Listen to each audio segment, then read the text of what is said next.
பழங்காலத்தில் ஒரு தீவு நாட்டில் நல்ல இதயம் படைத்த மன்னர் ஒருவர் ஆட்சி செய்தார். அந்த பழமையான நகரத்தை ஒரு நல்ல மனம் கொண்ட மன்னர் ஆட்சி செய்து வந்தார்.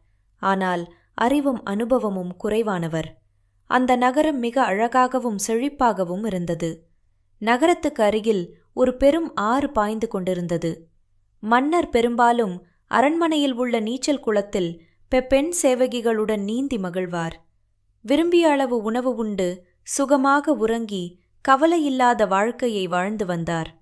ஒருநாள் அரண்மனையில் முக்கியமான ஆலோசனையில் அமர்ந்திருந்த போது சிலர் அவசரமாக வந்து, "மன்னரே, ஆற்றில் ஒரு பெரிய முதலை தோன்றியுள்ளது" என்று தெரிவித்தனர்.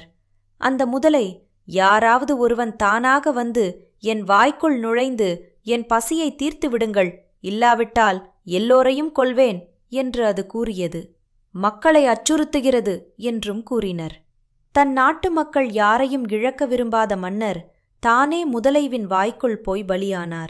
அதன்பின் இந்த நடைமுறை தொடர்ந்து ஒவ்வொரு மன்னரும் பதவியேற்ற ஒரு வருடம் அரண்மனையில் அதனை சுகங்களையும் அனுபவிக்கலாம். ஒரு வருடம் கழித்து முதலை வந்தபோது அந்த மன்னரும் பழைய வழக்கம் போல் பலியாக வேண்டியாயிற்று. புதிய இளைய மன்னர் பதவியேற்ற போது கடந்த காலத்தில் நடந்த அனைத்தையும் கேட்டறிந்தார். உடனே அவர் ஒரு முக்கியமான திட்டத்தை வகுத்தார். ஆற்றுக்கும் பழைய நகரத்துக்கும் இடையில் மக்களை பாதுகாக்கும் வகையில் ஒரு பெரும் சுவர் கட்ட வேண்டும் என்று தீர்மானித்தார். அந்தச் சுவரை ஒரு ஆண்டிற்குள் முடிக்க வேண்டும் என உறுதியெடுத்தார். அவரது வழிநடத்தலில் அந்த பெரும் சுவரும் அதனுடன் இணைந்த பாலமும் வெற்றிகரமாக கட்டி முடிக்கப்பட்டன.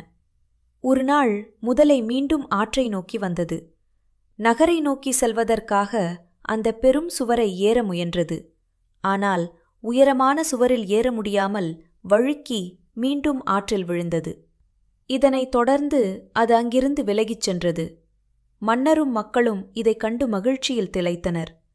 நகரம் இனி பாதுகாப்பாக இருப்பதை உணர்ந்து அனைவரும் நிம்மதியடைந்தனர்.